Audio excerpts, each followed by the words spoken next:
Para el día 17 de octubre del año 2019, el presidente Andrés Manuel López Obrador vive la semana más negra de su historia en el inicio de su sexenio.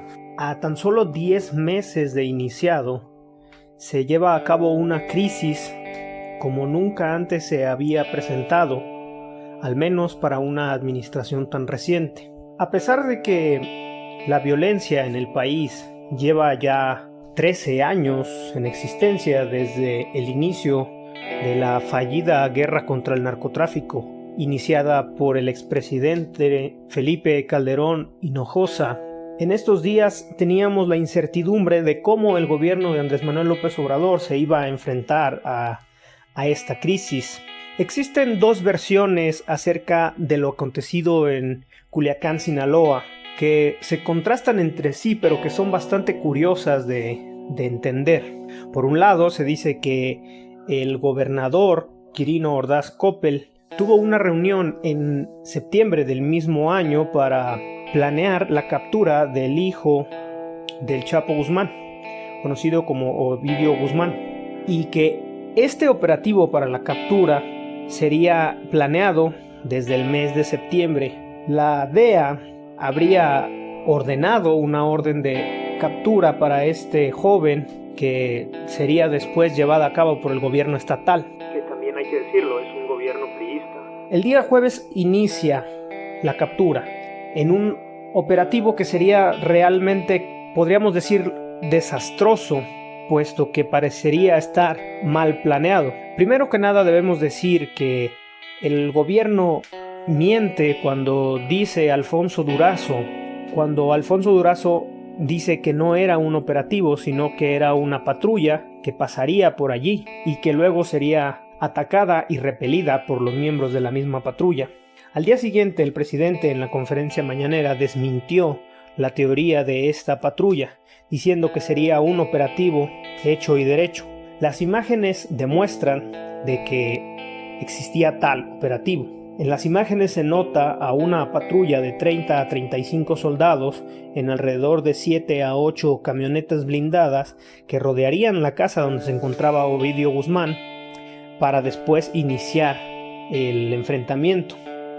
Esto desató una ola de violencia por todo Culiacán, donde los miembros del crimen organizado desatarían totalmente el terror con balaceras por toda la ciudad, y que terminarían con un enfrentamiento de horas donde la población civil sería afectada y donde se terminaría doblegando al gobierno federal. Es una situación lamentable lo ocurrido, porque desde el principio parecía que existía una estrategia. Sí existía una estrategia para atrapar al hijo del Chapo Guzmán. Sin embargo, fue una pésima estrategia. No siempre las estrategias funcionan.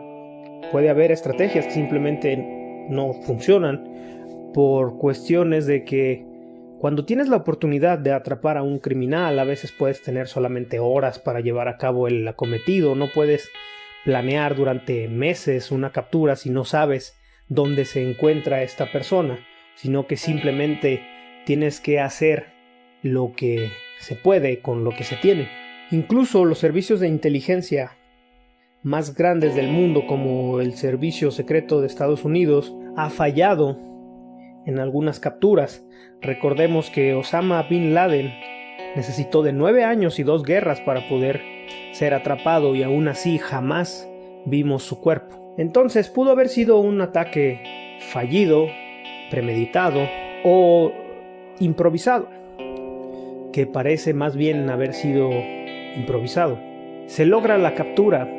Sin embargo, al observar el enorme poderío militar del cártel de Sinaloa, que al final de cuentas es el cártel más poderoso de México, se subestimó su poder de fuego, se subestimó su organización y se subestimó la gran coordinación táctica que tendría este grupo paramilitar.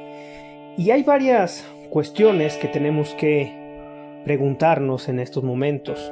Primero, aceptando que es un error del gobierno federal llevar a cabo una estrategia con tan poca coordinación, Al capturar al hijo del Chapo Guzmán, la gente dice que es un error haberlo soltado. Sin embargo, cuando el cártel de Sinaloa toma una vivienda donde habitan los soldados y sus familiares, creemos que la cobardía se encuentra más bien en ese acto, en el acto de involucrar a la sociedad civil, en involucrar a los inocentes, en involucrar a las personas que no tienen nada que ver y utilizarlas como si fueran rehenes, como si fueran personas prácticamente secuestradas. No estamos hablando únicamente de un enfrentamiento entre militares, sino que se está afectando a la sociedad. El presidente Andrés Manuel López Obrador decide soltar al hijo del Chapo Guzmán para salvaguardar las vidas de las personas. Gracias a esto es tachado de cobarde, se le pone el apodo del comandante sin bolas, a pesar de que AMLO no tiene guardaespaldas, no tiene Estado Mayor Presidencial, viaja en aviones que no son privados y que además está en un contacto total con la población, donde prácticamente cualquier persona puede acercarse a él. Dudo de que haya cobardía en el presidente. Sin embargo, no creo que la estrategia haya sido la mejor, porque es muy probable que aun cuando el ejército logra atrapar a el hijo del Chapo, donde al final de cuentas ese era el objetivo y el objetivo se logra, el ejército hace su parte. Los criminales toman rehenes y entonces se decide soltarlo para que no haya más derramamiento de sangre. A pesar de la violencia que se vivió en ese día, la cantidad de personas que murieron son relativamente pocas comparadas con otras masacres como la que sucedió en Tamaulipas en el gobierno de Felipe Calderón. Fueron solamente 13 personas. Al principio se decía que 8, pero se elevó el número a 13. La perspectiva con respecto a que si las acciones son o no correctas son realmente difíciles de establecer como tal. Yo no creo que haya algo como totalmente correcto o totalmente incorrecto, puesto que todo dependerá de quien lo observe.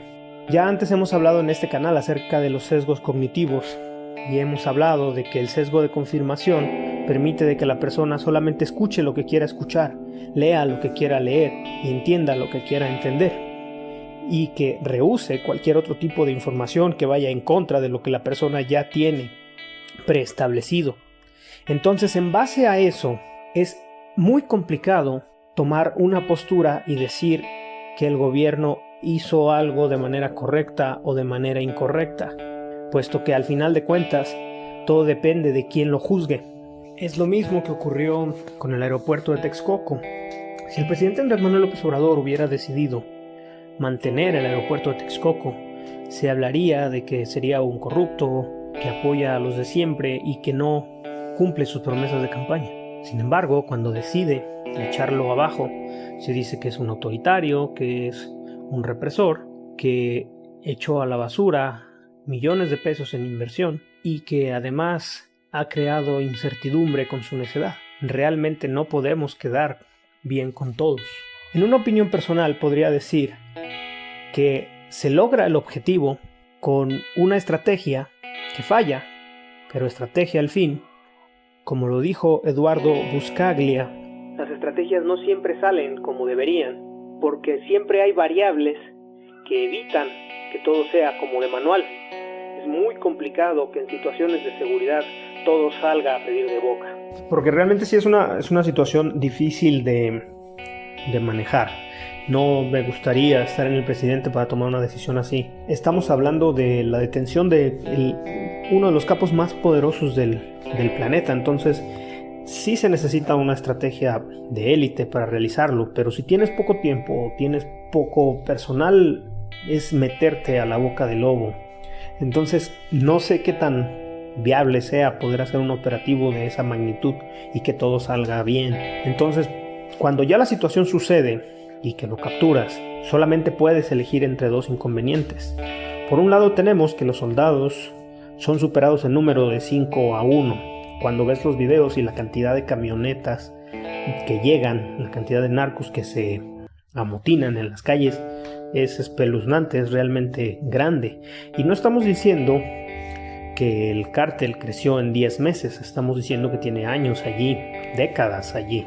Entonces el poder que tenía, incluso para tener metralletas antiaéreas, estamos hablando de que es enorme. Entonces era imposible que el ejército que estaba allí en ese momento pudiera con todo eso. Superados en número, con las familias amenazadas, con la sociedad civil amenazada, con absolutamente todo Culiacán en llamas, toda la ciudad enloquecida, familias huyendo con sus hijos en brazos, y además estamos hablando que aún que tú llevaras y lo metieras a la cárcel, eso no cambia nada las cosas, porque después lo quitas de la ecuación, pero se pone alguien más en su lugar. Si atrapara a un cabecilla, cambiara en algo las cosas, el país ya hubiera cambiado, puesto que han muerto muchos y han sido apresados otros tantos, y sin embargo las cosas siguen para peor, incluso no mejoran. Esto no iba a mejorar. Había mucho más que perder si lo manteníamos allí a que si lo soltabas. Creo yo que la decisión del presidente fue la correcta, fue la mejor. Sí es darle un palazo al avispero, pero también se supone que eso es lo que deben de hacer. Las cosas se salen de control y entonces se tiene que optar por la decisión menos peor. No por la mejor, simplemente por la menos peor.